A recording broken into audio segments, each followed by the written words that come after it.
بسم اللہ الرحمن الرحیم۔ صدر جلسہ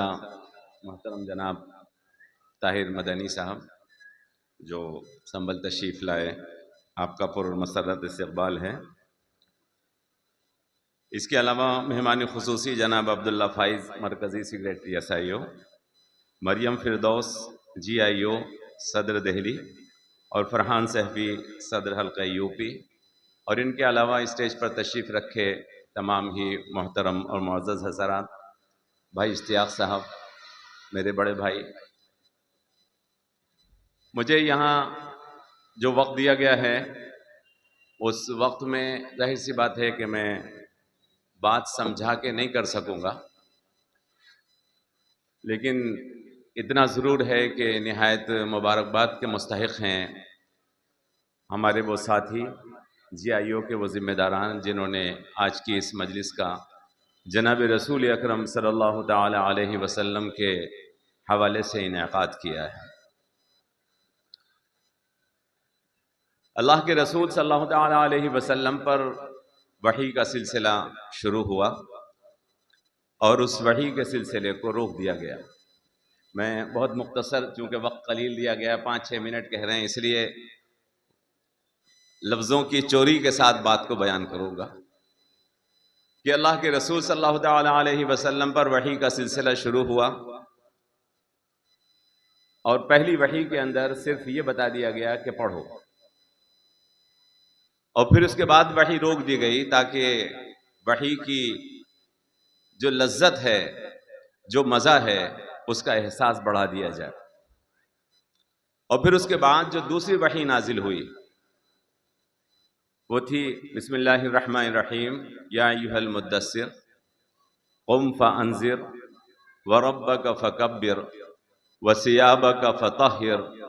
والرجز فہجر ولا تمنن تستکثر ولربک فاصبر۔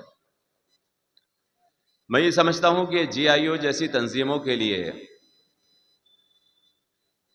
جناب رسول اکرم صلی اللہ تعالی علیہ وسلم پر نازل شدہ وحی کے ان الفاظ کو سمجھنا زیادہ ضروری ہے۔ اے چادر میں لپٹے ہوئے کھڑے ہو جاؤ، اے چادر میں لپٹے ہوئے کھڑے ہو جاؤ اور لوگوں کو ڈراؤ، اور اپنے رب کی بڑائی کا اعلان کر دو، اور اپنے کپڑوں کو صاف ستھرا کر لو، اور ہر قسم کی گندگی سے اپنے آپ کو پاک کر لو، عقائد کی گندگی سے، تعصبات کی گندگی سے، نجاستوں سے،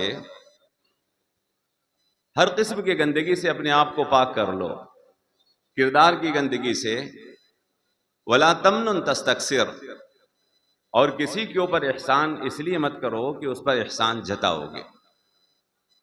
کسی کام کو یہ سوچ کر مت کرو کہ تم اس کام کو بڑا سمجھو گے، بلکہ بحیثیت انسان تمہاری ذمہ داری ہے کہ انسانیت لوگوں کے درمیان میں عام کر دو۔ وَلِرَبِّكَ فَاصْبِرْ، لیکن یہ کام کوئی آسان نہیں ہوتا ہے، اس کام کو کرنے کے لیے بڑے مضبوط کردار کی اور بڑے مضبوط حوصلوں کی ضرورت ہوتی ہے، اس لیے اپنے رب کے واسطے صبر کرو۔ وَلِرَبِّكَ فَاصْبِرْ، یہ وہ آیات ہیں جو جناب رسول اکرم صلی اللہ تعالی علیہ وسلم پر کام کے آغاز کے وقت نازل کی گئیں، اور جناب رسول اکرم نے ان آیات کے اوپر عمل کر کے دکھایا، اور آج اللہ کے رسول کے اوپر نازل شدہ اس وحی کی برکات کو ہم ساری دنیا کے اندر دیکھ رہے ہیں۔ کام شروع ہوتا ہے پڑھنے سے اور تعلیم سے، اور کام کرنے والوں کے اندر ضرورت ہوتی ہے ان اعلیٰ صفات کی، تو تب کام اپنی منزل تک پہنچتا ہے۔ جناب رسول اکرم کی سیرت کا یہ پیغام اور اس پہلو کو لوگوں کے سامنے واضح کرنا، بالخصوص ہمارے طلباء کے سامنے واضح کرنا، طالبات کے سامنے واضح کرنا بہت ضروری ہے۔ اور آپ جانتے ہیں کہ تاریخ اسلامی کا سب سے روشن ستارہ جس کو میں مانتا ہوں وہ حضرت خدیجہ الکبریٰ رضی اللہ تعالی عنہا ہیں، جنہوں نے جناب رسول اکرم صلی اللہ تعالی علیہ وسلم کو اس وقت حوصلہ دیا جب اللہ کے رسول وحی کے نزول کی ہیبت سے گھبرا گئے تھے۔ اس وقت جناب حضرت خدیجہ الکبریٰ نے فرمایا تھا کہ آپ غریبوں کے ہمدرد ہیں، آپ کمزوروں کے مددگار ہیں، آپ بیواؤں کا سہارا ہیں، آپ مصیبت زدوں کی مدد کرتے ہیں، خدا آپ کو برباد نہیں ہونے دے گا۔ ہمیں ان الفاظ کو حضرت خدیجہ الکبریٰ کی یاد رکھنا ہوگا۔ کتنی عجیب بات ہے، کتنی عجیب بات ہے کہ پیغمبر کو ایک عورت دلاسا دے رہی ہے، پیغمبر کا ایک عورت سہارا بن رہی ہے، اس عظیم مقصد کے لیے،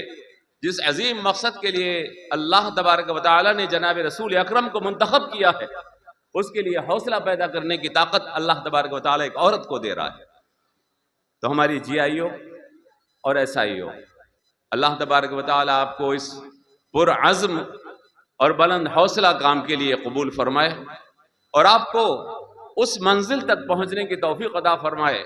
جب اللہ تبارک و تعالی نے جناب رسول اکرم سے فرما دیا تھا الیوم اکملت لکم دینکم واتممت علیکم نعمتی ورضیت لکم الاسلام دینا۔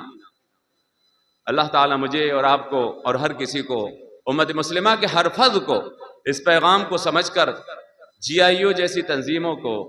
مستحکم کرنے کی توفیق عطا فرمائے، ایس آئی او جیسی تنظیموں کو مستحکم کرنے کی توفیق عطا فرمائے، اور ہمیں بحیثیت مسلمان دامے درمے سخنے